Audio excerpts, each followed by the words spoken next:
In this video, I'll be talking about atomic habits.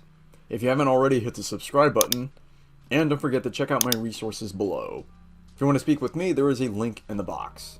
I read Atomic Habits last year. It's probably the 10th book I've read on habits, and I have to say, it has to be one of the best, if not the best, books I've read on habits. Every book I've read on habits is good. Everyone has provided a lot of value. But James Clear is a terrific writer, and he makes this book so applicable.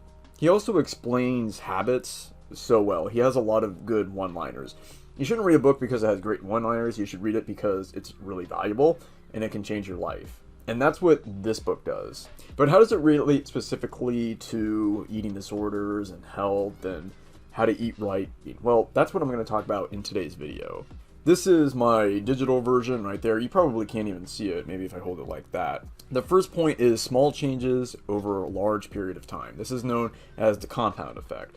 Small changes over a large period of time is kind of frustrating because you're making all these changes, you're making sacrifices, but you're still not seeing results. It's like heating up an ice cube. If you heat it to -5, -4, -3, -2, -1, it does nothing, and then you hit 0 centigrade, and then all of a sudden it starts to change shape. That's how habits are. You have to put in the work. It's front loaded. So you put in a lot of work in the beginning, and then you see the fruits of those sacrifices later on. You don't have to change everything at once. You don't have to change everything overnight. You can be 1% better every day. If nothing is working, if you don't feel like anything is improving, just focus on those small details. So focus on something that's really easy to change and change it. I apologize for the noise.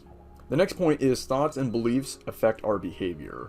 Behavior doesn't arise out of nowhere. It comes from a thought. It comes from some belief that we have. We're not rats. We're not reptiles. So it's not like if we see a cue, we just respond in a certain way automatically. We have psychology.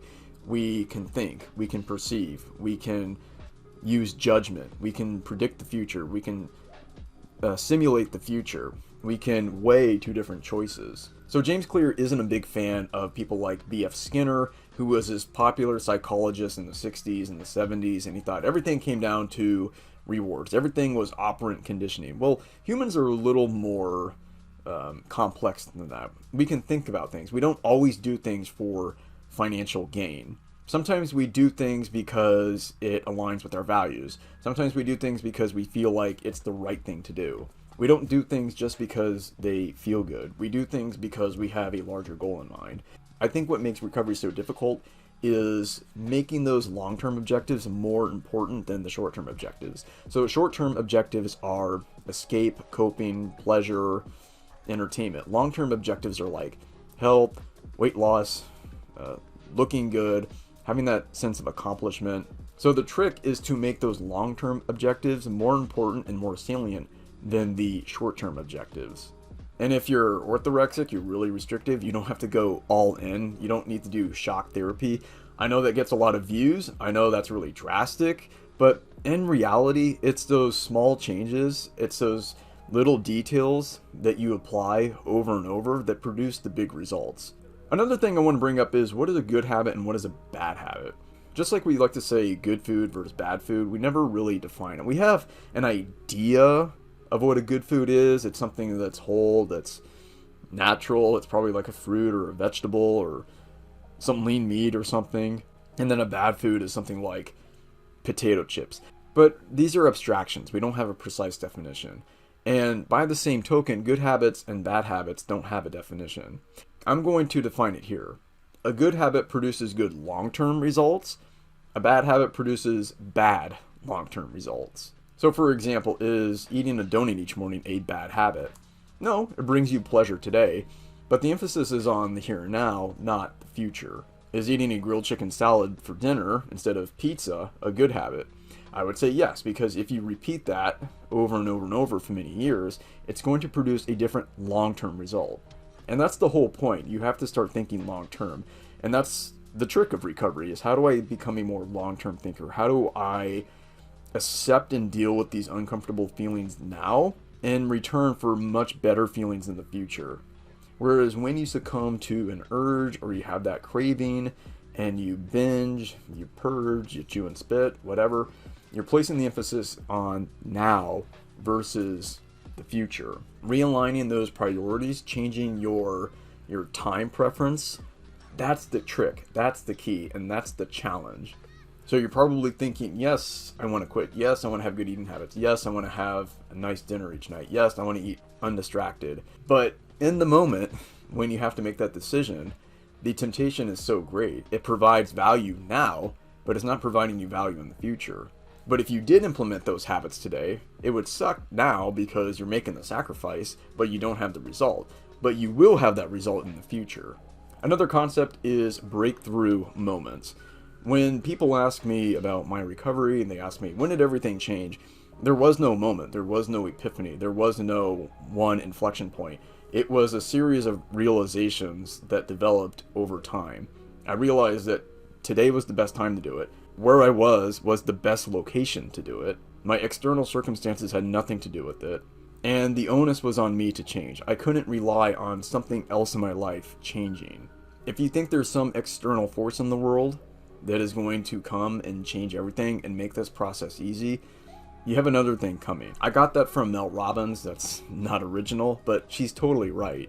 But that was one of the realizations that I had. I had to do it now, I had to do it where I was, and I had to do it in the circumstances that I found myself in. Clear also talks about breaking the plateau. I refer to this as achieving escape velocity. When you start new habits, they're hard. It sucks. You have no reward. You're making a sacrifice. You don't have that pleasure, that stimulus that you're used to. You have all these crutches in your world. You have all these things that provide a little bit of entertainment. You have all these habits that make your life a little easier today. Problem is, they don't make your life easier in the future. But the key is to repeat those habits over and over and over enough times until you break that plateau. Once you break that plateau, it becomes automatic, and then you can reap the fruits of all those sacrifices. Okay, the next point is systems versus goals. Clear likes to quote Scott Adams. Scott Adams is the author of many books.